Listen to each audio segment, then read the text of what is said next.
Hello, everybody, and welcome to the Quick Question Podcast. My name is Gabe Ryan, applause, with my co-host, Mr. Matthew Shafty. Hello. How are you guys doing today? Welcome to episode number 29 of the Quick Question Podcast. Thank you guys for joining us today.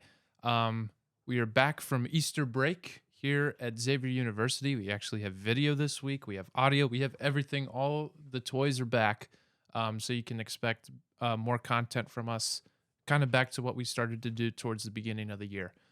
We've been a little out of sorts with that. But anyways, hope you guys are hanging in there, doing okay. Masters weekend just culminated with a Jon Rahm Masters victory. Yep.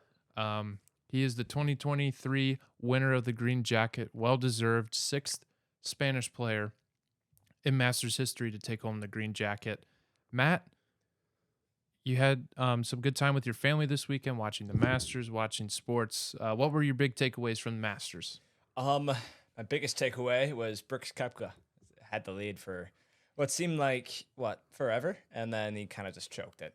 Unfortunately for him, he was really complaining about Victor Hovland's group that was right in front of him. Speaking of Hovland, he seemed to be one of the only guys that can play in the weather and the conditions. Yeah, he's from Norway, so you better expect to be playing with gloves and everything like that. But on Sunday, he kind of fell apart, both him and Hovland. Phil Mickelson had a very good round on Sunday, shot a 65, so he got back into the fold of things. But Jon Rahm just played well all around and finished really strong. First day, he had, 65? Shot 65 with a double bogey in the first hole. he four-putted, number one. I think if you're a golf purist, watching Jon Rahm play, it was clinical. His final round was absolutely clinical. He just chipped away the entire 18 holes.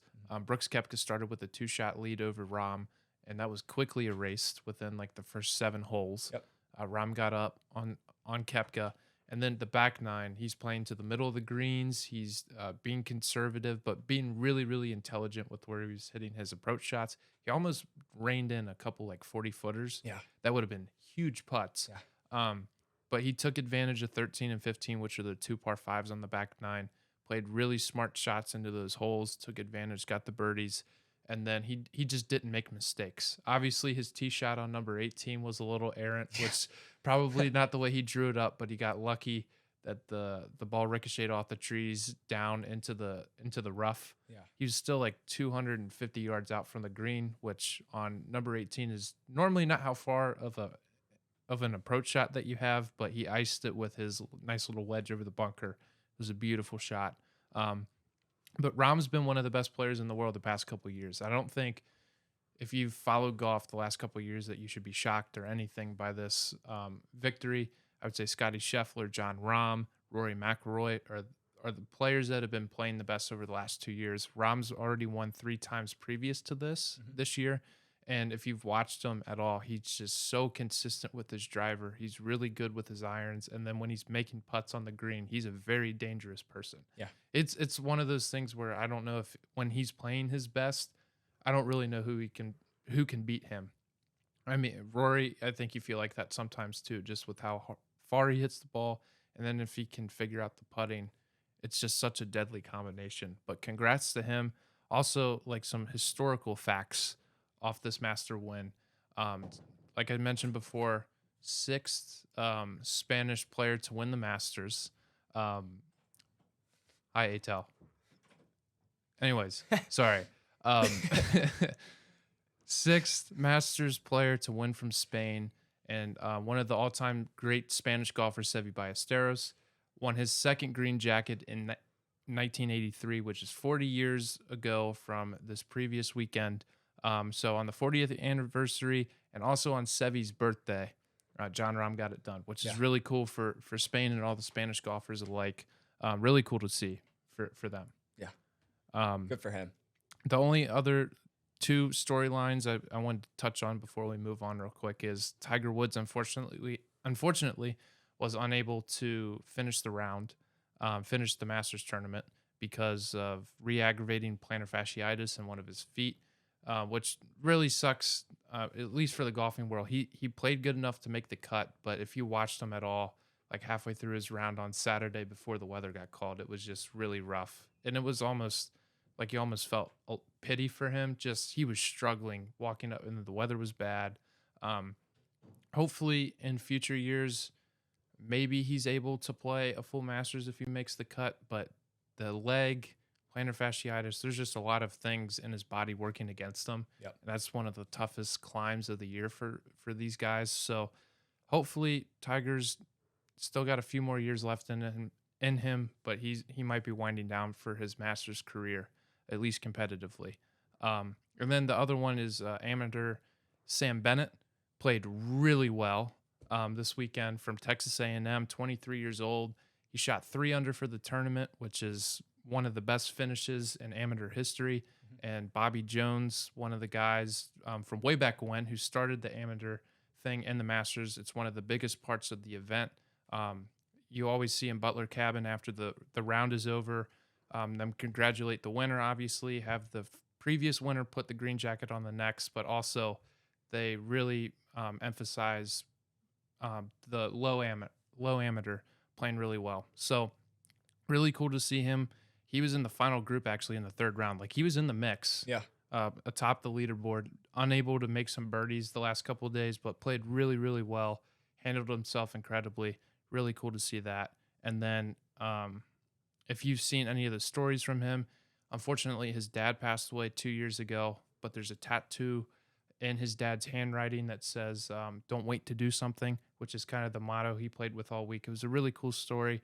His dad unfortunately had early onset Alzheimer's at the age of 45, but was diagnosed about 10 years ago now, which in 2013.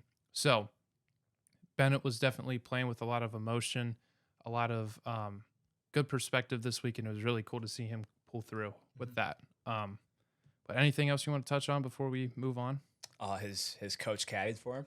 His Texas coach, A&M, yeah. And then he had to go back to Texas A&M. Yeah. He was supposed to play in 36 holes, but he didn't. Yeah, he said his body wasn't gonna let him play. But after you finish 4 long days at the Masters, I think you get an exemption for SEC tournament in golf or the Aggie Invitational. I think it was. I think if you think about it, like most guys wouldn't give 2 craps about No, going back to school. And but the playing, fact that he was willing to play, Yeah. but just wasn't able to work it up is and he's going to go right back to Texas A&M and yeah, still play it out, which shows the class of the kid. yeah, And he is the future of golf, which is just awesome to say. yeah. And if you saw the reception he got walking up the 18th hole on Sunday, that was really cool. And it choked him up. He got emotional walking off the green. And he's only a few years older than the two of us. Yeah. And I can't imagine like playing golf in high school, being in one of the final groups on Sunday, walking up the 18th hole. Like the amount of things going through my head would not be healthy, probably. No. And I'd be very scared. But seeing him do that is really cool. And again, another golfer from the state of Texas, maybe not Texas or the University of Texas like Scheffler and Spieth, but another really strong player that's probably going to be around for some time. Yep. So that's really all that happened in the Masters. The weather was pretty abysmal for the weekend, but it worked out in the end.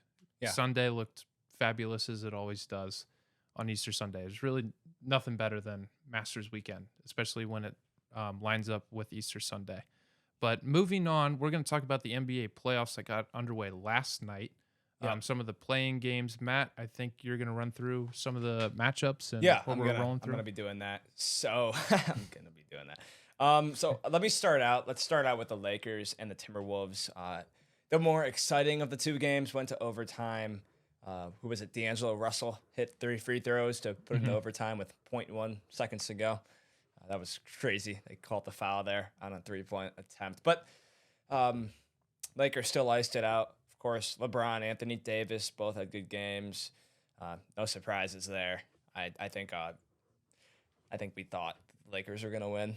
Yeah, I to be honest wasn't really giving the Timberwolves any credit.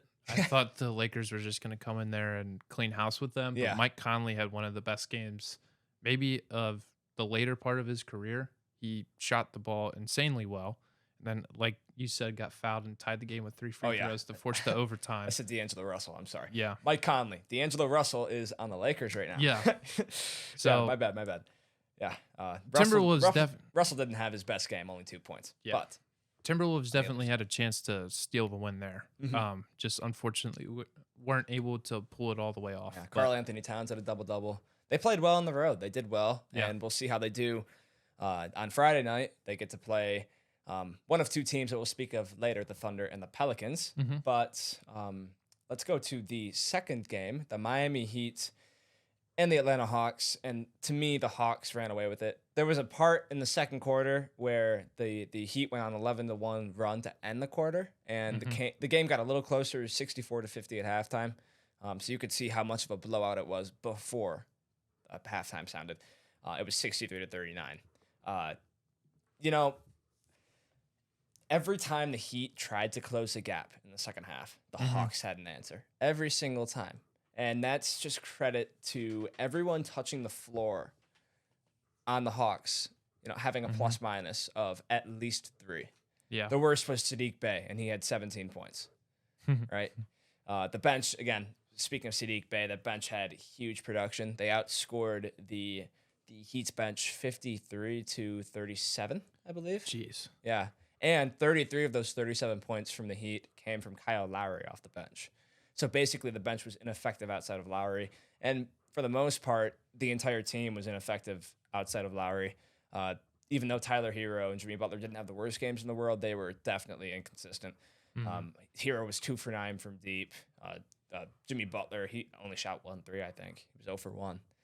Hit a lot of free throws, but he didn't shoot very well from just anywhere on the court. And he attempted 1 3-pointer. Yeah, made just 0. one. Yep.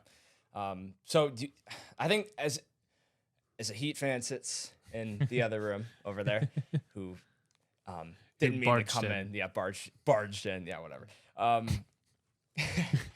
It's fine. I'm gonna give him crap about it later. You're good. Yeah, but we're gonna give him crap now about his Heat. That's the first step. Yeah. Right. We'll make him feel bad about being a Heat fan, and then he can join the Pistons fandom and hopefully feel a little worse. Maybe better. Hopefully better. But let's get back to it. At home and with a team that has so much veteran presence in this moment, there's no excuse you should lose this game to the Hawks. The Hawks shot 24% from outside.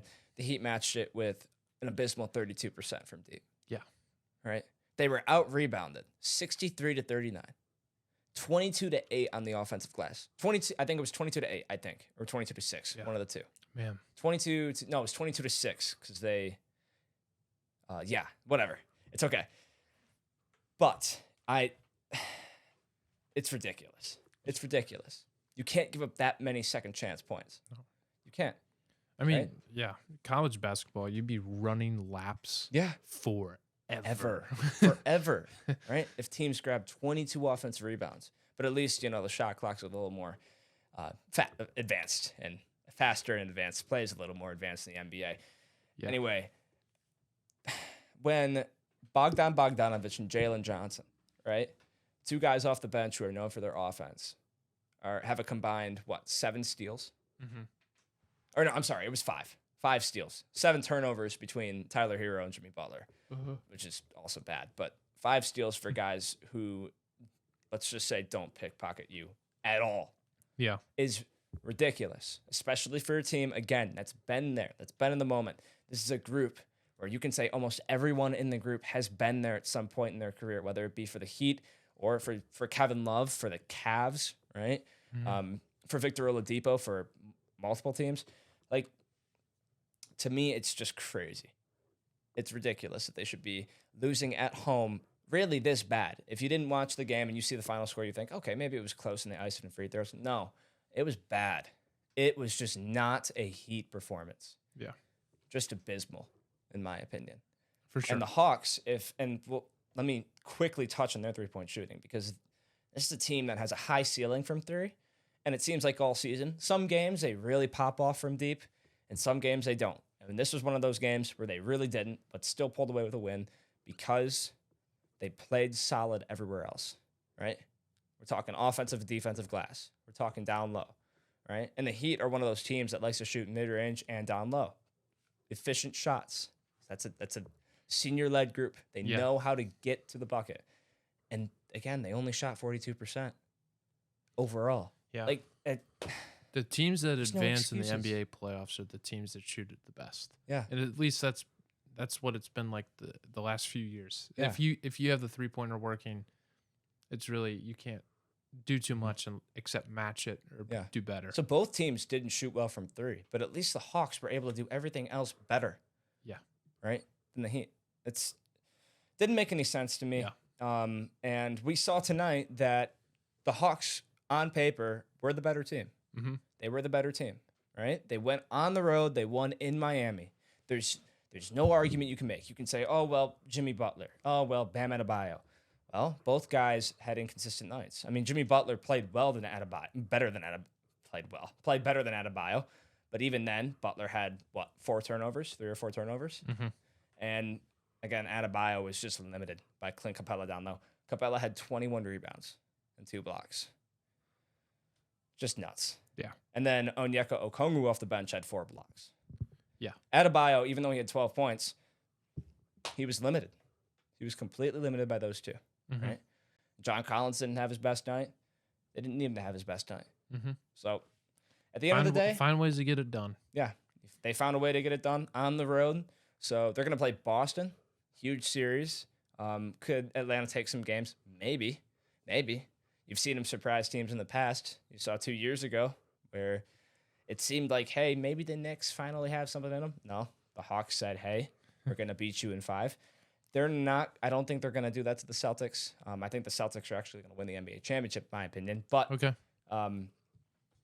yeah, that's probably not going to happen. They could take 1 game, 2 games, but overall, I think the Celtics are the better team, and they're just a little bit deeper Mm-hmm. than the Hawks are as of now. The Hawks are trending in the right direction as a franchise, but they're not there yet. Yeah. They have to get more consistent in the regular season and from deep to be there. And they got to get more consistent defensively, especially in the perimeter. They have DeJounte Murray, and speaking of him, he had a pretty good game too. But they just got to clean up those holes, really. Yeah. And then moving on to tonight, April 12th, the 10 seed Bulls will face the Raptors in Toronto.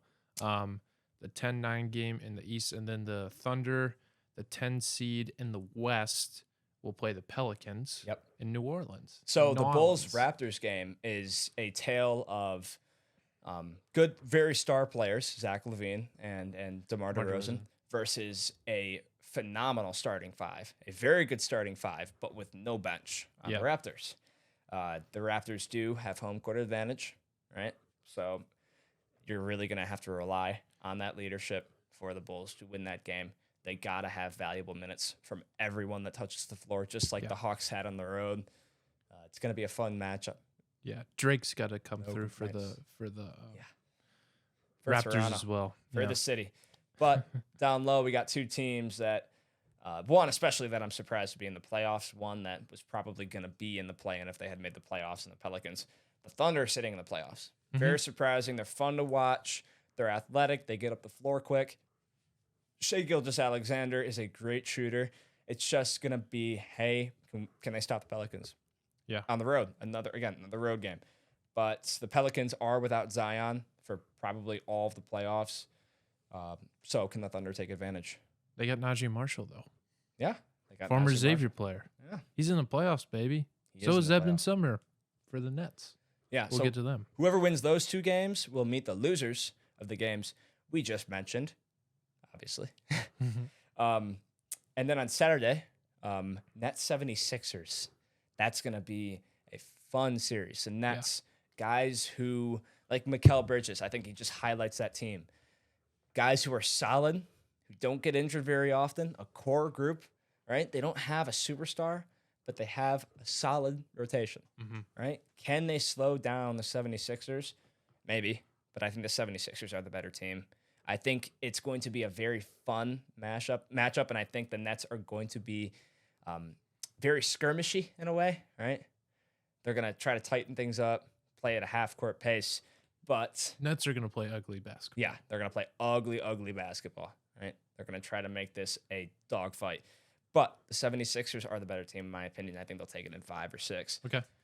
We just mentioned Hawks Celtics. I think 5 or 6, same kind of feel, right? Yeah. Cavs Knicks is going to be fun. Oh, that's gonna be a fun series. That's gonna be really fun. Cleveland, the 4 seed, Knicks, the 5. Mhm. First game at Quicken Loan is not Quicken Loans Arena anymore, is it?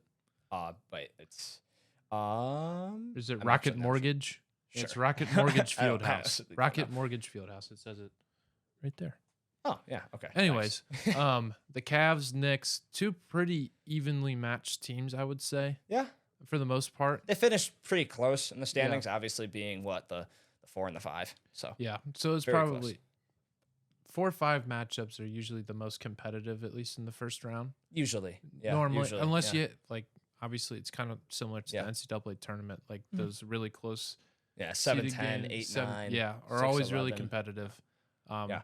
So as of yesterday, Julius Randle is doubtful for the first Ooh. game. So that's a big step in the right direction for the Cavs. Yeah, producer Zeke, very excited about that news. Yeah. Sorry Another kid, to yeah. Julius Randle for being injured, but Yeah, Caseman's not going to like that No. news at all. But it's just for one game. I think he'll be back for most of the series. And again, it's on the road. It's game 1. So if you lose one, it's okay, right? Try to split it. yeah, Then get back home, get back to New York, and take advantage of a split series. For the Cavs, obviously, there are some guys doubtful as of like last week, really. But they'll be ready to go. There shouldn't be anyone that's really out. I guess the only question mark is Isaac Okoro. And I think he'll probably be out at least one game. But everybody else, Karis LeVert, Donovan Mitchell, Darius Garland, Dylan Windler, they should all be there. yeah. Yeah. I don't know how much Windler's going to play, but the other 3 should have minutes, Mhm. obviously. So that's going to be a fun series. I have the Cavs in this series just based on, I mean, the guard plays. I mean, all around their play has been awesome. But to me, the backbone of that team is the 2 guys down low, Mhm. right? You got Evan Mobley. Blocks a lot of shots. Yeah, yeah, he Plays does. there. I wish I had 2 guys in the Pistons that could do the same thing. I think in a way they're trying to get that with Duran and Wiseman, but they're 2 very young guys and they're trying to form in a way, mesh together. But I forgot to mention Jarrett Allen. Jarrett Allen is solid Yes. defensively, just one of the best defensive centers in the league. Yeah, Right? You I got think 2 monsters down low. the only way the Knicks advance, in my mind, I'm going to take the Cavs. But if the Cavs are unable to contain Jalen Brunson, Mhm. let him control the game, Cavs are going to be in a little bit of trouble. Yeah. Because I've seen Brunson play for a long time. And when he was in college, since he's been in the NBA, he has this ability to control the pace of the game, to take over games. He can make it hurt offensively. He can score a bunch of points. He gets everyone involved. It's just, he drives, like, if you're the other team, it would drive you crazy to play against Jalen Brunson. Yeah. But if you really pressure him, you get in him early, especially like have a guy guard him full court or whatever. If you make his points more difficult, the damage that he can do is contained. Mhm. So I think obviously the Cavs have some really good rim protectors. So at least for Brunson, getting downhill is going to be difficult for him. Yeah. I forgot to mention real quick the durability of Mikal Bridges. That's been on my mind for a couple of minutes now. That guy has not missed a game in the NBA Warrior. and did not miss a game in college. Mhm. Just insane. Just insane. No injury problems whatsoever. And if he can stay healthy, we're not trying to jinx anything, but if he Yeah. can stay healthy, He's then like they have a shot. He's like the Cal Ripken of the NBA right now. Just Mr. Consistent, baby. And then we have the Warriors and Kings. The Kings, the what is it? The ticket price for the $400. Yeah, $400. Cheapest to get in the door. And So and again, it is a basketball arena, so it is going to be a little more expensive. But also, it is their first playoff series in 16 years, and they have home court advantage. They are the 3 seed. yeah, I mean, Come they on. have every right to be excited, and I think that's reflected in the ticket prices. And the Kings are a good team. They have Sabonis. They have Kevin Herter's played really well this year.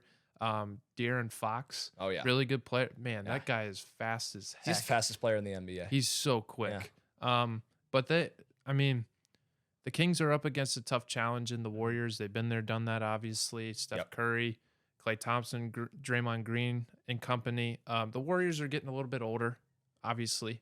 And to be honest, if Curry's really not hitting, if Klay's not hitting, the Warriors are going to be in trouble. Yep. But it's kind of like Tom Brady in football. Curry gets going when the lights get brightest, and if he starts to get going, if the Kings let him get hot early in this series, I'd watch out. And Yeah. every team in the West I would watch out Mhm. because Curry can just go to a different place, a different level. Um, no matter how you guard him, he will find a way to get a shot off, which is the most impressive part about watching him move, watching him shoot in the NBA is how he creates his own shot is just ridiculous. But the Yep. Kings have a good team. I think this has shocked a lot of people that they're in third place in the West. I don't think anyone saw this coming. Yeah. But Sabonis has been around for a while. Kevin Herter played at Maryland. He can shoot it as well. Yep. How about, Um, I mean, the veteran leadership of Harrison Barnes has Yeah. been prevalent throughout the season. He's someone who's always going to get you buckets wherever he is, who's averaging 15 points a game. You got rookie Keegan Murray. He started almost every game in a Kings uniform that he's had all season from Iowa. You know, Chris Murray's probably going to get drafted as well. Not a defensive force by any means, not really a force in the assist game, but he's going to be solid in the offensive end of the floor. He can shoot from anywhere. Right? He's just like his brother. Yeah, just like Chris Murray. Yeah, But, you know, for sure. but And- number 4 overall pick from last season. And Yeah. another name synonymous with the NBA playoffs, Matthew Dellavedova. I'm sorry, Delly's not going to get minutes, dude. Hey, you never know. I just Come see on. his name on the roster and I get flashbacks. Delly's not going to get minutes. Okay. I'm Well, sorry. Whatever. Delly's not going to. But he's on you the know roster. Who will get though. minutes is their best bench player, Malik Monk. Malik Monk has had a resurgence in his career in Sacramento, and I think he could be a long-term piece of that team. I didn't know. Yeah. You didn't know Malik Monk was on that team? No. Trey Lyles is on there. So it's like a Kentucky reunion in Sacramento, Yeah. California. This is crazy. Yeah. Um, Huh. Yeah, he was Anyways, on the you Lakers. learn He was something in new every day. Charlotte, then he was in LA, and now Yeah. he's in Sacramento. Okay. Yeah. I knew he was on Charlotte and LA. I didn't know he moved since. Yeah. But good for the Kings. I guess his time in the Lakers kind of helped him a little bit. He averaged 13 Yeah. ish points, but now he's he's in the right place. He's in the right place. For sure. There's no reason to leave Sacramento. None. No. Right. Solid team, solid amount of draft capital. I know they traded for Domantas Sabonis, but it's okay, right? Don't panic, right? Yeah. They got the number 4 overall pick last season in Keegan Murray, right? You're just going to see continued development of the young guys in that team, and of course the experienced guys. It's a fun group to watch, man. They hit a lot of threes. So, we'll keep going with that. And Last matchup, Suns Clippers in the West.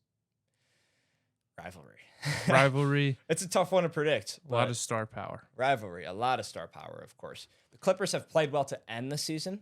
They did beat the Lakers. I don't know if we mentioned that game the other day, but it was LeBron. LeBron had a huge third quarter, but in the first half he was minus 25. Whatever, that game's over. Clippers pulled that one out to get out of the play-in to play the Suns. So, I think it's a good matchup for the Clippers personally. Again, they have a little more depth than the Suns do, but no, I mean, if you're a Suns fan though, if you're watching this, you still have just an amazing starting lineup, just star power all over the place. I mean, Devin Booker, Chris Paul, Kevin Durant, DeAndre Ayton. You have everything you want, and you got some bench pieces who can maybe compete in the playoffs. So it's gonna be a fun series. I do believe I don't know who's gonna win that series. I don't really want to predict a winner for that one because it's so good. I just kind of want to watch it, not really have a team to root for. That's what I'm gonna do. I'm not gonna predict the winner. I just want to have a team to root for. That's in my opinion. But also my other championship pick, the Memphis Grizzlies. Right. If we want to talk about depth, especially in the playoffs, right? Depth matters, even though people say it doesn't really matter if you have star power. Well, the Grizzlies do have star power, right? They got 3 guys who are stars in this league, in my opinion, right? John Morant, Desmond Bane, Jaren Jackson Jr. And then they have, 10 other guys who can play in NBA rotations. It's for any team, right? It's nuts. Very, very fun team to watch. Extremely explosive, good on both ends of the court. That's why they're the number 2 overall seed. I mean, they are one of the best balanced teams in the NBA. And again, they balance that on both ends of the floor and with their depth. It just shows with everything they do, right? So whoever the Grizzlies are going to play, which we're going to find that out on Friday night. It should be a good series. I do believe that, hey, Memphis is still a young team. They may give up some games here and there, but I think they're going to win that series. And eventually, I think they're going to win the conference championship. I think they'll play Boston in the finals. And then, of course, we haven't mentioned the Milwaukee Bucks yet. Giannis might get his favorite matchup with the Miami Heat. And I don't know how the Miami Heat, if they play, are going to contain Giannis. I have no idea how they're going to do that. So they're going to have to draw that up real quick, or Giannis is just going to tear them apart in 4 games. Yeah. Yeah. Well, and that's all I got to say about that. Okay. Yeah.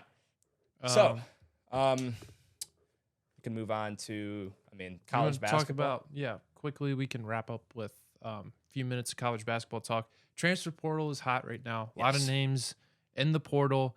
Some big names going to some pretty big schools. A lot of people reloading. Arkansas, one of the leaders in the transfer portal, or working the portal. They are.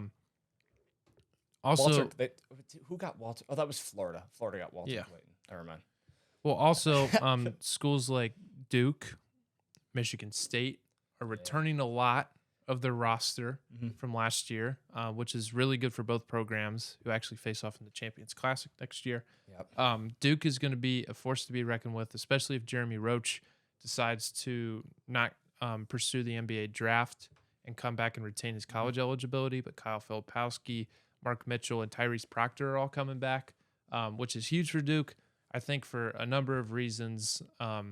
Obviously, the one-and-done stuff is still prevalent, but I think these guys really want to prove themselves. And if you watch them play the last couple months of the season, they were playing as good as any team in the country. And they were just a little inexperienced. You could sense that them being freshmen, they just didn't have the tournament experience. They got bullied a little bit by Tennessee and the loss in the second round of the NCAA tournament. I think they're really hungry. And it's cool to see that college basketball winning a national championship, working towards that goal, still means something to these people. Because I think you could definitely get lost with the one-and-done era, with the NIL stuff, with the transfer portal. Some of these guys can get lost in the sauce with that very easily. And all team-oriented goals, all national championship aspirations are kind of out the window. But some of these guys really, really want to get it done. And for a school like Duke, that's what their program's founded on. Michigan State the same way. Yep. You're returning Jaden Akins, Andrew Hogarth, or Andrew Tyson Walker, Malik Hall.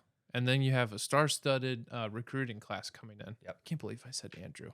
Anyways, It's fine. Cohen Carr, really good player.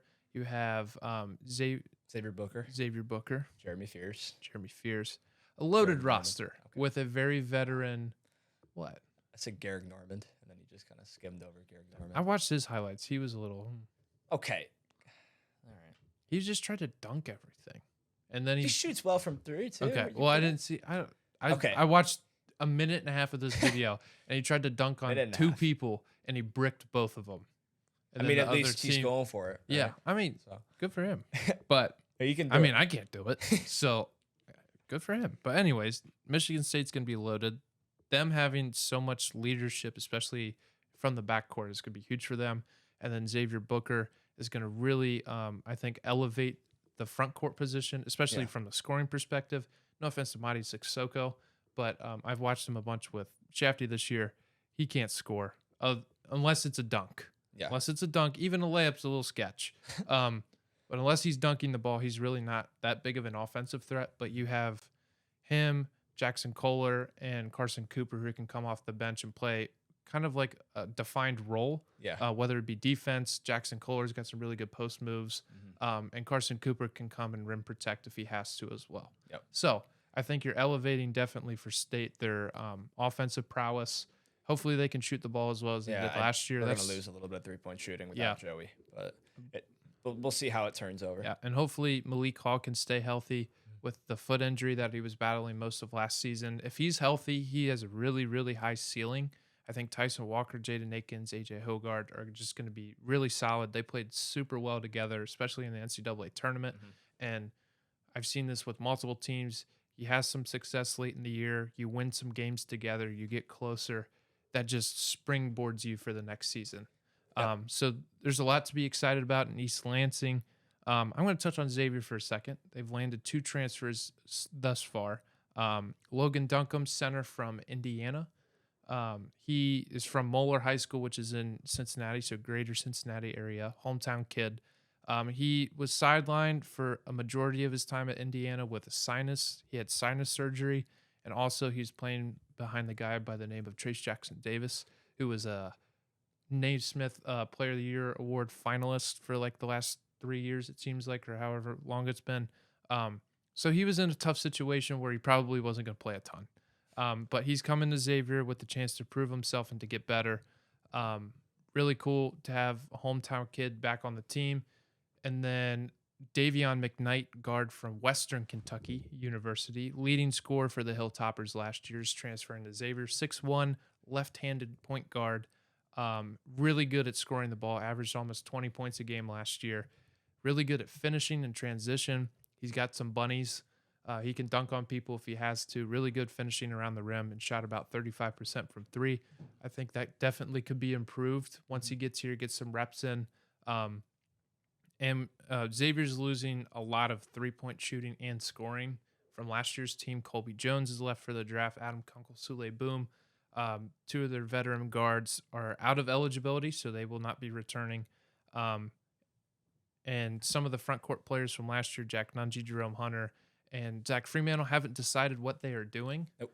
So a lot is in limbo, as well as 4 players that came off the bench are transferring. Cesar Edwards, Elisha Tucker, Deontay Miles, and Kiki Tandy. Wish them all the best in their future endeavors. But they have moved on. They've decided to move on. So there's a lot of roster spots to fill. 4 freshmen coming in, 2 of which I think could be really instrumental to the team next year. And obviously, however long they're on Xavier's campus, and that would be point guard Trey Green, who can shoot the crap out of the ball. Really good point guard, really quick. And also Dalen Swain, who's 6'7", from Columbus, Ohio. He won Ohio Mr. Basketball for his division the last 2 years. Really good player, a lot of upside. I think he's very thin body type right now, but he gets in the weight room, he's going to fill out, which is really exciting. And he's really young. He's only 17 years old right now. But I know Xavier fans should be really excited about him, watch him develop, especially his perimeter shooting, but really good at getting to the rim, finishing through contact. A lot to be excited about in Xavier. I think this year is going to be definitely more of a turnover year than last year was, just because of the roster that was inherited by Sean Miller, and the job he did to keep most of the people there was fantastic. But unfortunately, a lot of them were at the end of the run. So he really has to shuffle some things and figure things out. So Matt was looking a couple days ago on some potential prospects that Xavier should target. So one guy that really stuck out to me was Cal Baptist. What is his? Teron. Sorry. Teron Armstrong. I don't know why I couldn't think of his first name. Teron. You don't hear the first name Teron very often, but Teron Armstrong. His freshman season, he had 15 assists in a game.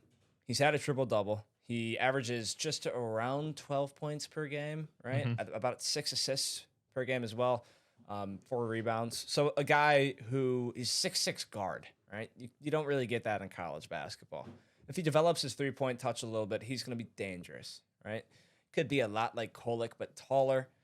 It's gonna be a lot of fun to watch if he can come here. I think it really comes down to Xavier, Creighton, and the Zags. I think if the Zags get Ryan Nembhard, which speaking of Andrew Hoggard, Andrew Nembhard transferred from Florida to Gonzaga, so there's that brotherly relationship. I think Ryan Nembhard will probably end up at Gonzaga. That's just kind of an early prediction.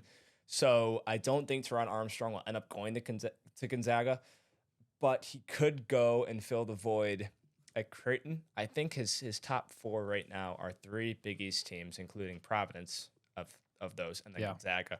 I don't think he'll go to Providence. I don't see him going to Providence. Yeah, but I think there's a huge possibility that he can come to Xavier, which is just awesome. They need a point guard. They need an assist guy.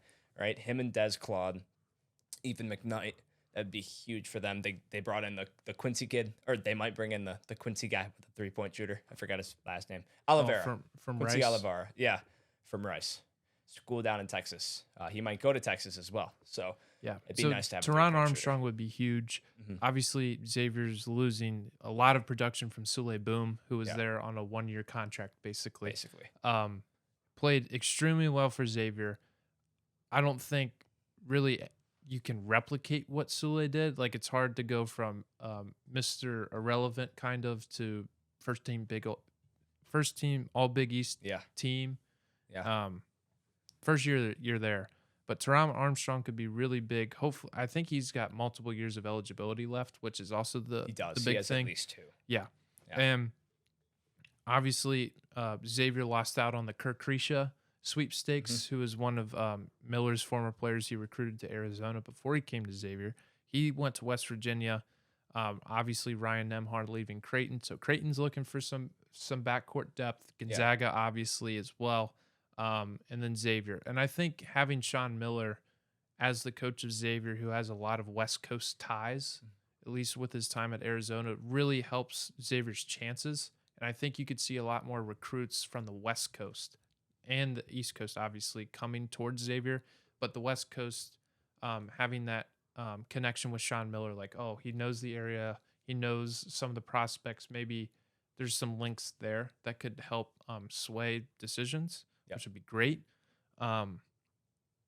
But I think Xavier definitely needs probably a couple more players in this signing period. And potentially, I don't know if there's any freshmen out there that are opening recruitment. I don't know what they're going to do from There's that a end. kid from Mackenzie Mbako. From Duke? Yeah, from Duke. He just I mean, hey, we decommitted over steal there. him. That'd So, be pretty sweet. Who knows? I wanted to mention, speaking of big men, I wanted to mention, I know we both like Graham Eke from Wyoming. I Oh, don't he think would he'll be end up huge. going to Xavier, but he'd be awesome. I saw him in person just last season or 2 seasons ago at the first 4. He was a lot of fun to watch. He got in foul trouble in that game, but either way, he was still really fun to watch. And then there's a kid who's McKnight's teammate at Western Kentucky. I don't think Xavier has done anything with him, but he'd be a dream kind of prospect. 7'5", tallest player in college basketball, right? Taller than Edey, taller than Zach Edey, right? Put in 30 minutes per game over there. That's Jamarian Sharp, right? 30 minutes per game as a man who is 7'5". That's crazy, right? I think he. Let's see. He's testing NBA draft prospect combine waters, and he's also in the transfer portal. I don't think he'll end up going to the NBA this season. I think he'll need another year in college, but he'd be a huge pickup for Xavier if Xavier wants to target him. That would just be awesome. Yeah. And again, I think if we want to talk about real quick, I mentioned to Gabe earlier about Tom Izzo's kind of feel about the transfer portal. He doesn't really like it, and I definitely get where he's at. Some of the guys that Izzo has picked up in the transfer portal have come from or come because of a poor freshman class or like a smaller freshman class, maybe 2 or 3 guys. Like if we think of the past, we can think of Bryn Forbes, Denzel Valentine's teammate, who's still playing in the NBA. Bryn Forbes is. Then we have Aaron Harris, who came from West Virginia, went to Michigan State. Tyson Walker, obviously. Joey Hauser, right? Those are the 4 names I can think of right now. Those are 4 guys who had at least 2 years, so multiple seasons of eligibility left, right? They get 1 season to understand the system, and then and they can also play well in that first season, but the next season is the season that, like, hey, they're going to be a star at Michigan State. Yeah. Right. You've seen it with Brent. It's just all those guys. You saw it with all those guys, really. It took them at least a season to really get used to the system, and then they just got going. They got on a roll. And I think Xavier, in a way, the recruiting classes are going to keep jumping up, but Sean Miller kind of has to adopt that system. If you have a strong recruiting class, there's no reason for you to really hit the portal hard if you have seniority returning, obviously, but also a strong recruiting class, kind of like how State has it this year. They don't need anyone. Yeah. Right? They don't need to bring in anyone else. And I think if you were to ask Sean Miller today, like, would he prefer to use the portal? And the answer would be no. Yeah. I think he really wants to develop from high school, maybe fit a guy in when it makes sense. But just the way the roster is going to change over from this year to next, it's almost you have to do it. Yeah. Until he can set the program, set his flow, have multiple recruiting classes come in. it's going to be a couple years until everything's kind of like the program's like really functional Yeah. and working. But right now, I think obviously they're going to do a really good job with whatever transfers they get. Yeah. Whether they pan out or not is kind of up to what happens, I guess. Like you get a guy like Jerome Hunter. Last year, he came with Travis Steele. Didn't play really well. Maybe not one of the favorites by any means of Xavier students or fans or anything like that. Just really didn't play his game in some ways. Yeah. And then when Miller got here last year, they defined a role for Hunter, and he really embraced it. He played tremendous down the stretch, and he was huge for them making it as far as they did in the tournament, especially with Zach Fremantle being out. And I think that's kind of the thing with recruits. You forget they're human beings. They're going to different places where they don't know. Yeah. They're all this information, all these systems. There's so much that they have to catch up on in a short period of time, and sometimes it doesn't work. It just doesn't fit. And you just need more time. You need more reps. You need more time to get your feet wet. And hopefully some of these transfers can come into Xavier if they have extended time left in college basketball. They can kind of not feel it out, but really understand the system, what Miller wants them to do. And then hopefully if they're here for multiple years, they can really hit the ground running and just do that. But I'm sure their evaluation process, they're trying to get guys that know what they're doing. They're all about it. Grinders, gym rats, all those sorts of adjectives. Yeah. But really quickly, I wanted to end things off with just a Michigan State, another feel it situation with the situation that's obviously going on right now. The class they're bringing in is so similar to the 2017 class where they brought in Miles Bridges, Cassius Winston, Nick Ward, Josh Langford, right? Yeah. Just four guys who just were phenomenal at Michigan State. It's so similar in that, like, just with the talent. That the one difference is that team had no senior leadership. They had nothing, right? Basically, everybody had left. That was the year after they went.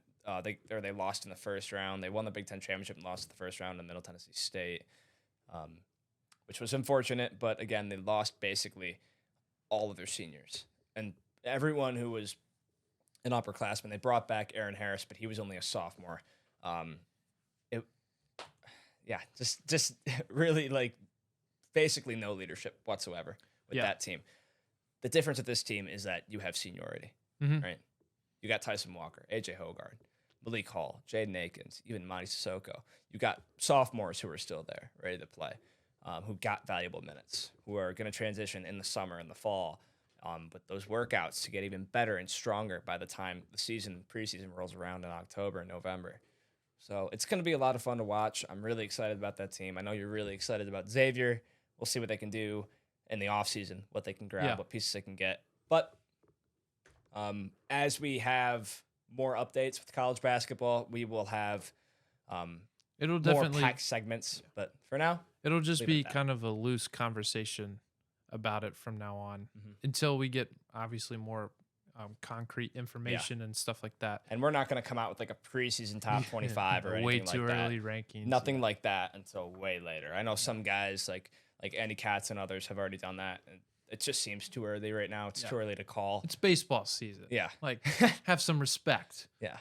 Anyways. Our teams are doing a lot over here in baseball. Yeah. Just defining everything that baseball has to offer with being under 500. Anyway. It's okay. Only 2 games. That's not that much. Not for us. Well, it is the Tigers. Yeah, that is true. But anyways, thank you guys for tuning in to episode number 29 of the Quick Question Podcast. We will be back next week, actually in a new location, for the last couple episodes before we're out of here for the summer. Yeah. Matt is traveling to Australia in a little over a month, which is exciting as well. So obviously we're gonna try to figure things out with all that. Yeah. If I can't come on, we will have someone else. Someone else will be on the show. I might have to go there with him. No, he won't. But we'll see. Hopefully, I can jump on for at least one episode. It'd be great. Yeah. But regardless, whether or not we'll have people fill in. Yeah. If We'll he's have unable episodes. to, or And you're when just gonna be stuck with me. And when I come back, I'll just get right back in the swing of things. I may need a couple days to really, yeah. Are you Get gonna used start to that jet talking lag, with? Are you gonna start talking with an accent? No, Why not? I mean I could. You could. I'd have to learn the accent. Yeah. Anyways, Speak of the kangaroos and the tarantulas, and the emus, and the people. Yeah. The Australian football and rugby players. Ooh, you should try to play that. Or you Australian should, football. You should go to a game. I think we're going to a rugby. It's one of the two. We're going to one of the two, but we're Is visiting. cricket big in both- Australia? Oh yeah, oh yeah. We're visiting Cricket game both would be cool facilities. too. That would be cool. I've never watched a cricket. I know it's huge around the world. Cricket Yeah. is, but in I the don't- US, it's so- it's so small. Yeah, Like, it there's is very nothing. small. I've tried to watch a couple games. Just I doesn't don't make know. I don't sense. know what's going on. It doesn't make Apparently, sense. one batter Yeah, can bat the entire game. I know. Yeah, right. Because they basically just foul pitches off. Yeah, It's insane. it doesn't make any A sense. but- single's worth like 3 runs. yeah, that'd be great. What? Well, anyways, thank you guys for tuning in. We will see you guys next week. Have a good weekend You too, and Gabe. stay safe.